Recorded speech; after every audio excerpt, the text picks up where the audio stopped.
welcome to another episode of the Andre The Beast Crayton Show with Yolanda and Smith. Today is a very special show. Um, as a parent, myself, I know the struggles that we go through with trying to make sure that we provide the right environment for our children, and especially in today's world where the power of the internet and being able to globally touch a person here and there, the resources and stuff is crazy. So a lot of times we don't know what our kids are going to be exposed to, but as a parent, we have to learn to kind of navigate that. And trust me, it's not an easy task. There's a lot of times where I know personally when I was raising my daughter that I wish that I had, let's be real, some type of coach. At the time, the coach was the Dr. Spock or Dr. Zeus book of parenting. It didn't work all the way. But I am pleased to have on the show today no other than the one and only parenting coach herself, Miss Kim Muench, as in Pinch, Dr. P, the Muench. Welcome to the show, Kim. Thanks, Andre. I'm so happy to talk to you today. Hey, so I'm glad I got it. I'm glad I got it right, because you said Pinch Muench. Tell me a little bit about Kim and who Kim is. Sure. Well, I grew up in the Midwest. I grew up in the Milwaukee area, and I'm the oldest of three. My parents with very traditional upbringing, and life was, I would say, quote unquote, normal until I was a freshman in college, mid-freshman year. I found out that I was pregnant, and I needed to deliver that message to my parents. And of course, as an 18-year-old who was pregnant, it was frightening to think about what the future would bring, and also telling your parents that information. So my mom was supportive from the beginning. My dad, not so much. And he did not feel that I would be a suitable parent or could handle it at the age of 18. So ultimately, he gave me an ultimatum towards the end of my pregnancy and said, if you decide not to give your baby up for adoption, you can't come home.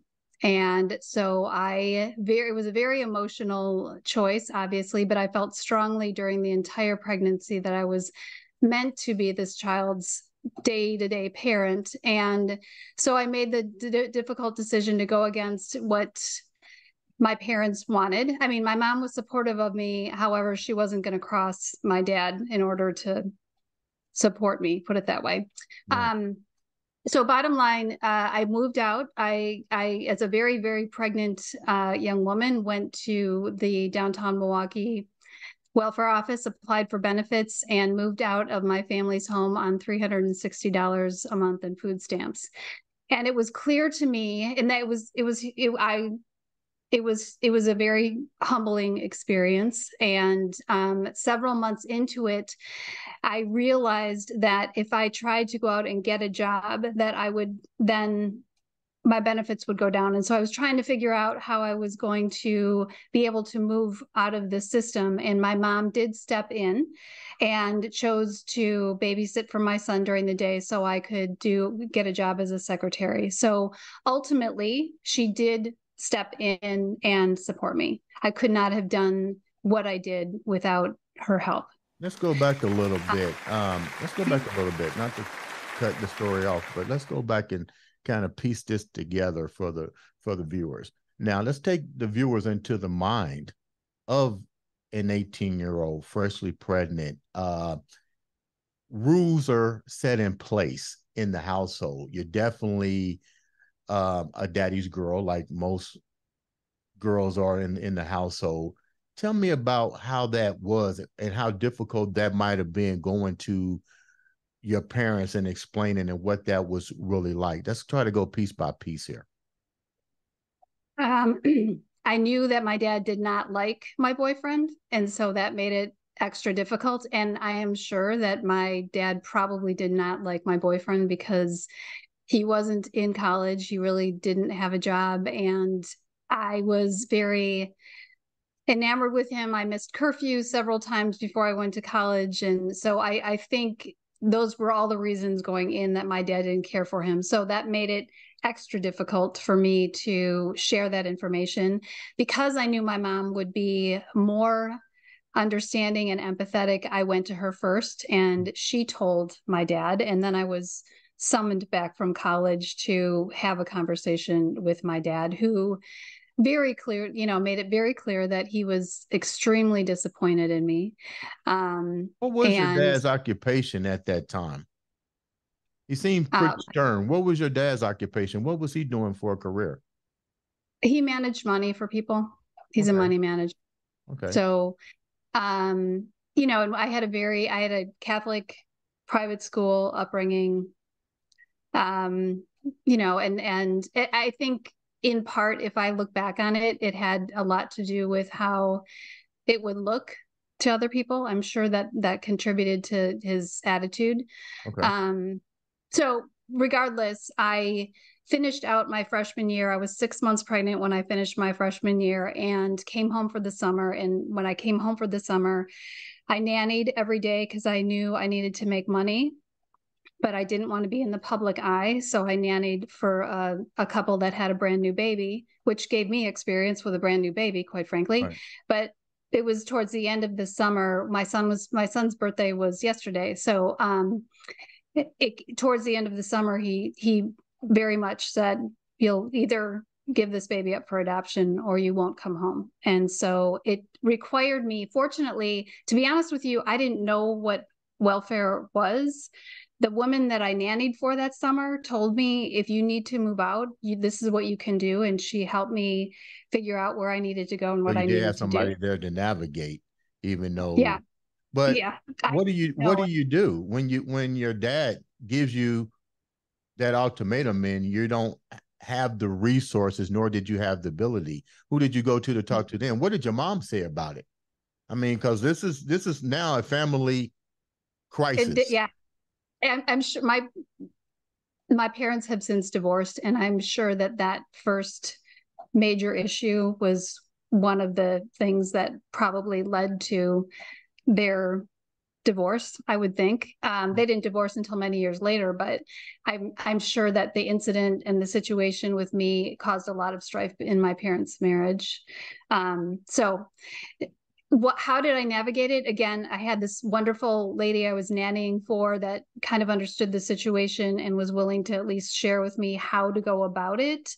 I had to go. And then the other problem was that my boyfriend, my son's father, wanted nothing to do, really. He really wasn't ready to be a dad, and I kind of forced it along.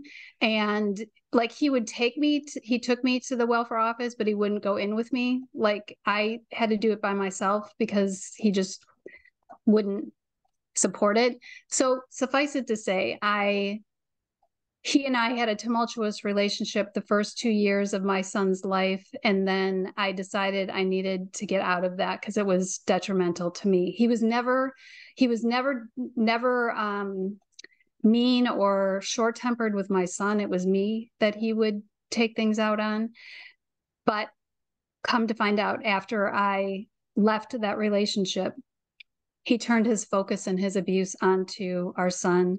And I didn't know that till many years later when my son was in active addiction. So, do you think that, I know you can't speak for him, but based on now looking at it now, do you think maybe all that abuse that was impacted on you guys, first from you now to your son, maybe had to do with the fact that you made him accountable and he probably wasn't ready to be accountable? Yeah, I'm sure that was it. Plus, in looking back, I'm sure that he probably grew up in some kind of abusive situation, but this is not, when we were dating at 18 and 19 years of age, it wasn't something that we really talked about. But I Right. do think I don't think he had the tools to be able to parent and the maturity to be able to parent the way that I needed and wanted him to. What was the reason that you decided to go forth with having the child? I mean, that's a big step. You only had two ultimatums. What went through your head to say, you know what, I know I'm ready to be a mom? Well, I think part of it was, to be brutally honest with you, as an 18-year-old, I Yeah. had friends that, I mean, all of my friends were saying to me, you can't have that baby, Kim, like, don't ruin your life, you know? So I had a lot of people telling me different things to do. And I think part of it, to be honest with you, was I was afraid of the pain that would come along with terminating the pregnancy. And so I put it Okay. off. Okay. Part was um, also I always loved babysitting. I loved babies. Right. And I just couldn't envision, every time I envisioned that, I think it would have been have really highly detrimental to me emotionally to have gone through with it. So after you have you make the decision to have the child, what Mhm. next? You know, did you get married? You married him. So what was the life No, like moving forward? I Did you didn't marry him? marry him. Oh, I you didn't said marry him. no. Okay. So then what's the Fortunately, journey? well, so okay, so my dad, part of the process here was my dad said the two of you need to get married, even though he didn't like the guy.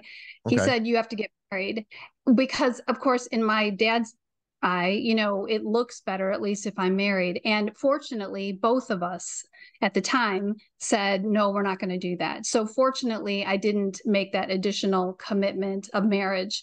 So Okay. we were together the first two and a half years of my son's life, and it was difficult. You know, it was financially straining and stressful, and just adjusting to being parents is, a you know, obviously a big adjustment.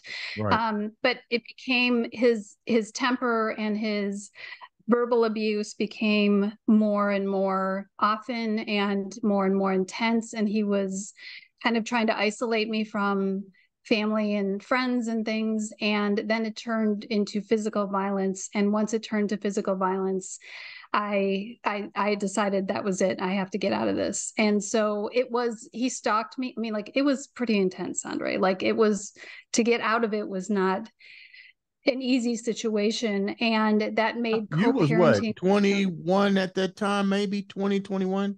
But you had a baby at 20. 18, so 20. I was like 21. I was like 21 because I turned 19 right after my son was born. So I was about 21 years old and just trying to navigate, Right.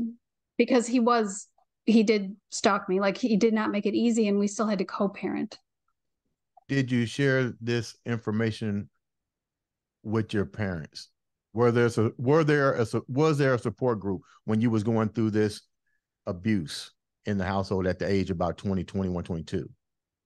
I mean, I had a coworker that would listen, and she was supportive. She was an older mom. She was divorced, and she would listen and she was supportive. I don't know. I think because my dad, more so than my mom, made it clear that they didn't like my son's father, that it made it difficult for me to go to my Hmm. parents and kind of let them know what was going on.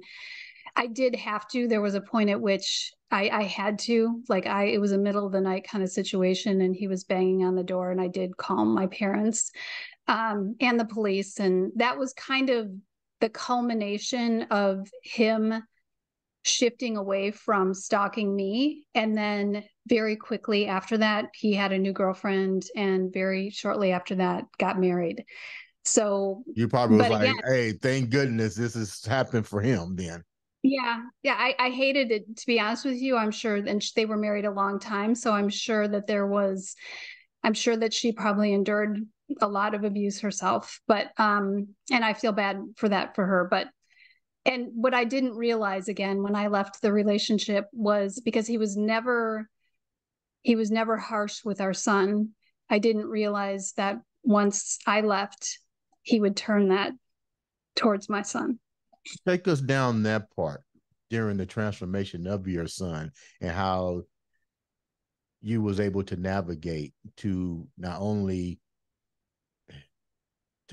help yourself to overcome, but help your son to overcome.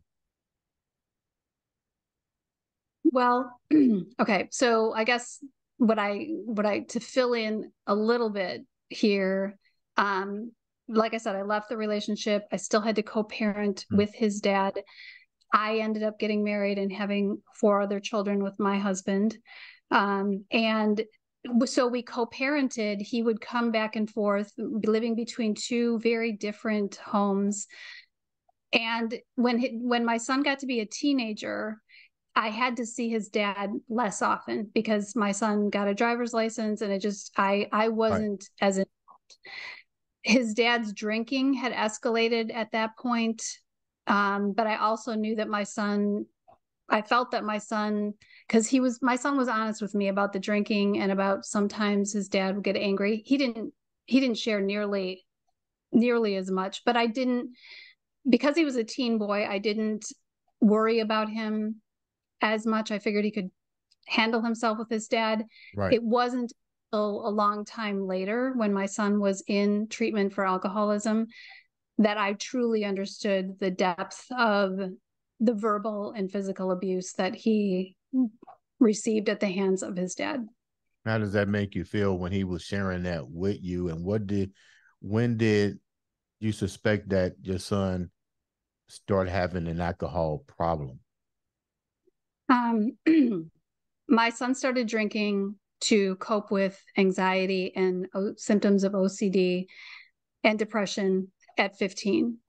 Hmm. I did not know until he was 20 and he called asking for help that I don't want to say I didn't think he ever drank, but I didn't know how he was Extent. using alcohol to cope. Mm-hmm. But when he was in treatment, I learned that he had started drinking, taking alcohol from our cabinet when he was 15 to be able to go to sleep at night. Also used other drugs, but alcohol was his drug of choice per se. So it made me, I was never angry. Some parents, I think, would get very angry because we ultimately asked him to leave our house at 18 because there had been several instances of alcohol missing, even though he would tell me, I didn't take it, I didn't take it. Like, he would look me in the eye. And Right.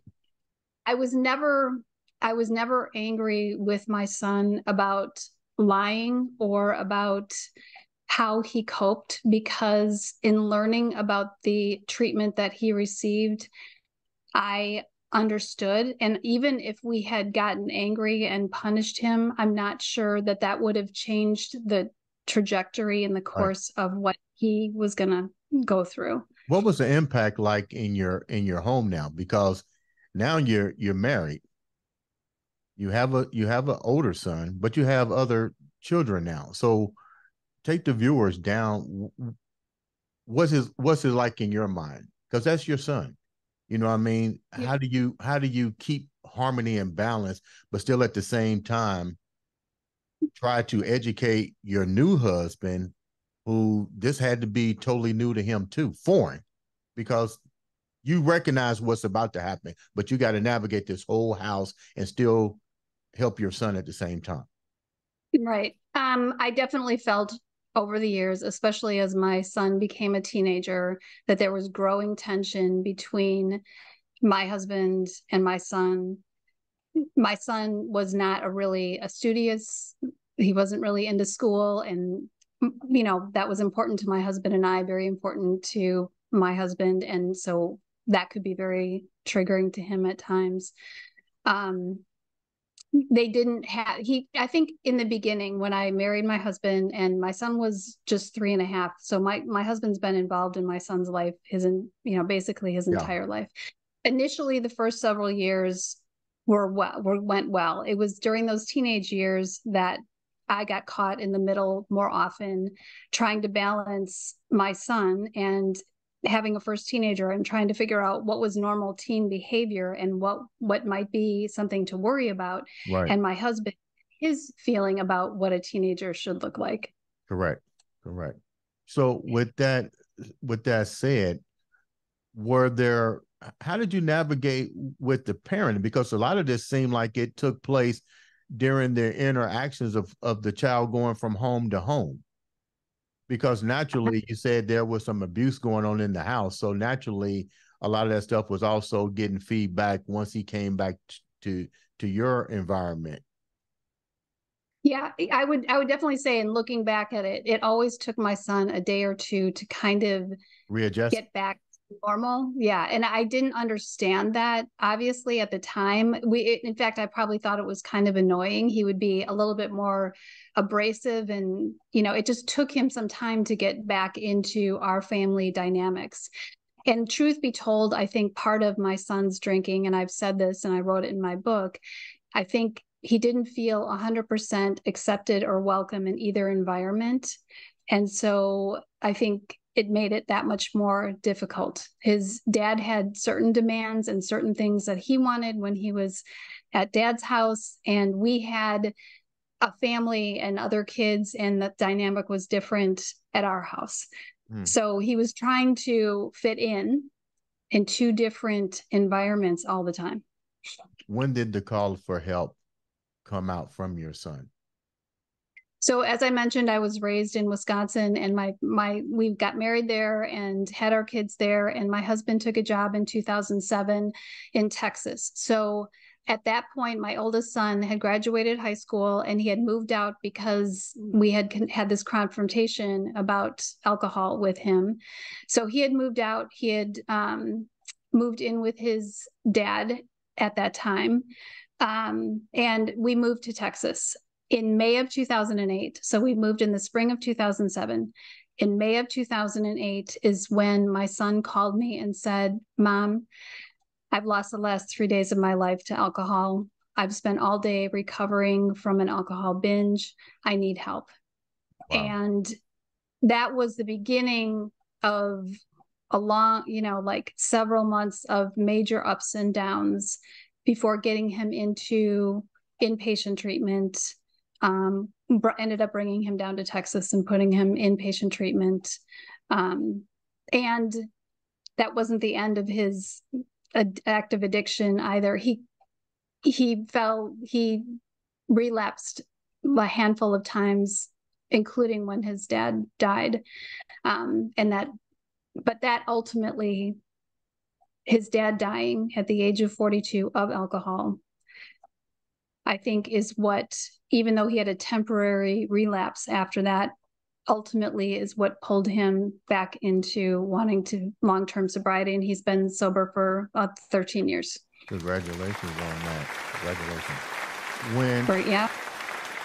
What were some of your son's biggest fears going through this journey?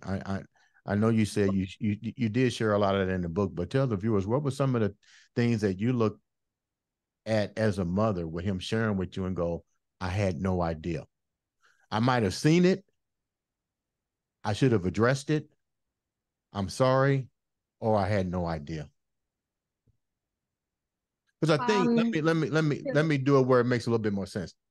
I think, man, you talked about this yesterday. As a parent, and a lot of times when we're dealing with, let's call it what it is, dysfunctional relationships, a lot of times it's easy for us to say, "Let me go over here and I'm safe as a parent," but the child still has to go navigate on both sides of the journey here.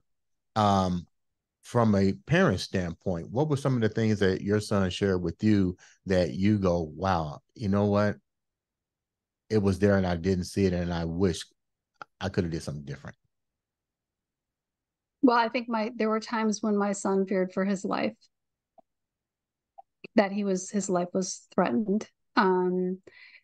I didn't know that. And of course, hearing that, I mean, I did have a beautiful discussion with my son at one point where he was being more sharing about, I still probably don't know everything that he experienced, but I learned some of it. But there was a conversation that we had at one point during his treatment where he said, "Mom," and I was taking accountability for my part, because I needed to acknowledge what was my part in it, but it didn't help my son for me to get stuck there. I needed to acknowledge where I had contributed, but I wasn't going to get stuck there. But he had said to me, "Mom, I'm who I am today because of what I've experienced. And I'm happy, not happy. I don't think he said happy.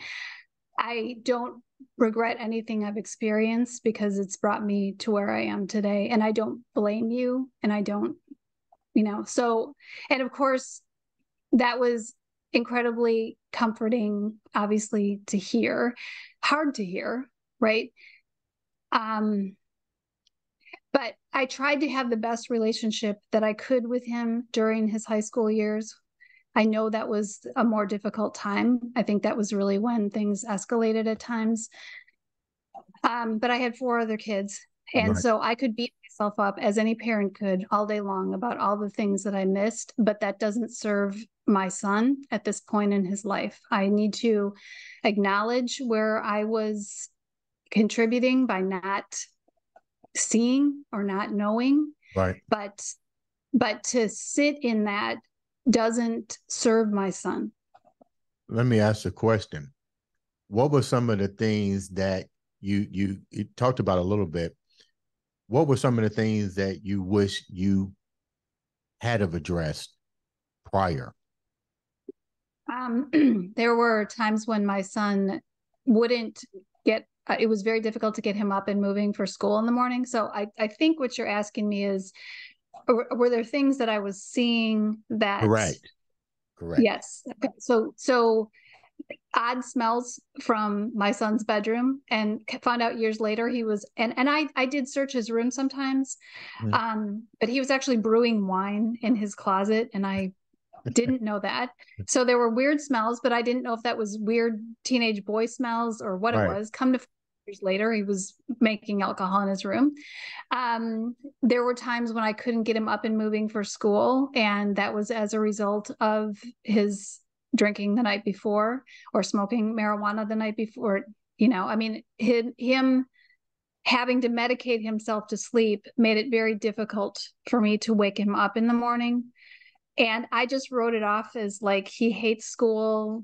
He's a teenager. He sleeps late in the morning. Like, I justified, I think, for parents, if I look back, I had some gut level feelings, but I was probably too scared and didn't know what to do. Right. So you can do a lot of denying, even when something is fairly, my husband finding the alcohol missing several times, I ended up believing my son when he told me, and I started to suspect my husband was trying to cause problems. Wow. Wow. Yeah. You're on a different journey. That had to be some stuff to. That's a lot of stuff to take in and put on your plate. And my hats off to you, to all the parents out there that have to deal with these things. But you're on a different journey now. This has educated you and put you on a different path, a path Yeah. of education. Tell the viewers what you're doing now to educate, empower, and to not have another parent or parents live that what you just went through. Yes. So very quickly, I went back to college, got a degree, ended up going down the road of becoming a parent coach, because I don't think there's enough support and encouragement, especially for parents of late teen and 20 something, because there really is a big transition in parenting during that time period. So through the magic of social media, TikTok and Instagram specifically, I have received a big following, because I jumped on to talk authentically about the experience I had as a parent and the fact that I wanted to help other parents. And in the last couple of years, I have created a large following around the country, and now coach exclusively parents all over the US and Canada and France and Australia at times, with their young adults who have mental health issues, who have substance use issues, who are failing to launch. So I specialize in helping those parents create a plan and uncover actually the core issues, what's really going on. Mm-hmm. First of all, the core issues, and then second, to create a plan to help them move their young adult forward incrementally, step by step. Man, that's great. How can the viewers reach out to you to learn about your services and so forth? Yes, they can. Well, I'm on TikTok and Instagram at Kim Muench Parent Coach, which is Muench. It says pinch, but It's Muench, Parent Coach, on both of those platforms. And then I do have, my business name is Real Life Parent Guide.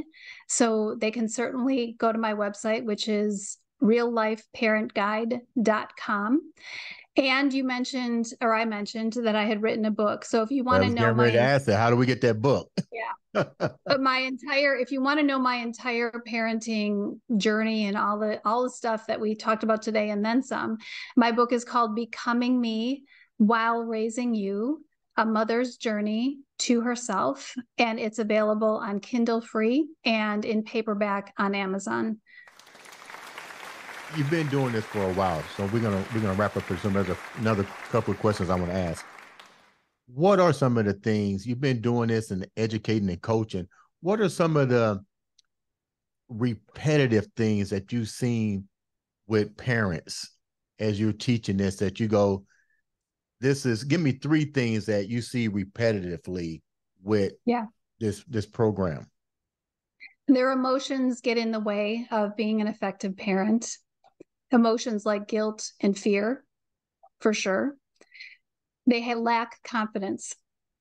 They lack confidence in their parenting because there's so much, and I'm included, but there's so much coming at parents all the time, and don't know what to look at or believe. So my coaching really helps them get back to, it's not that I have the answer, it's helping them get back to their own intuition about connecting with their son or daughter, because nobody knows your son or daughter like you. So it's about helping them clear that noise, really be able to focus and start trusting their gut instinct. So that's another thing. So gaining confidence, those emotions getting in the way. And then there really is a change in parenting, Andre, that's boomers and Gen X were raised in a certain way. And these young today, you cannot parent them the way that we were parented, because when you do, you get all sorts of pushback and people cutting people out of their lives. And it really is about recognizing that we need to appreciate who our kids are rather than who we want or need them to be. That doesn't, that we get that they can have their way, or that will financially pay for them for the rest of their lives and they don't have to work. It does mean that we need to meet them where they're at without enabling unhealthy behavior. Man, that's deep. Before we wrap up, leave the viewers. You've been through a lot. My hat's off to you. Congratulations to your son. Happy belated birthday to your son. Leave the viewers with something positive that only Kim can with. Okay, so I'm going to tell you the quote that was given to me. It was downloaded to me, and it's the last page in my book, and it's something to really think about. And that's this: our children come through us, not for us, except for the lessons they reflect to us during their journey in an effort to grow us up along the way. So if you are having a difficult time with your son or daughter, what is that trying to teach you about yourself and about life? Ladies and gentlemen, this has been more than the world famous. Look, I'm giving you the title already, the world famous. Kim Muench, not Pinch, Muench, on the Andre The Beast Crayton show.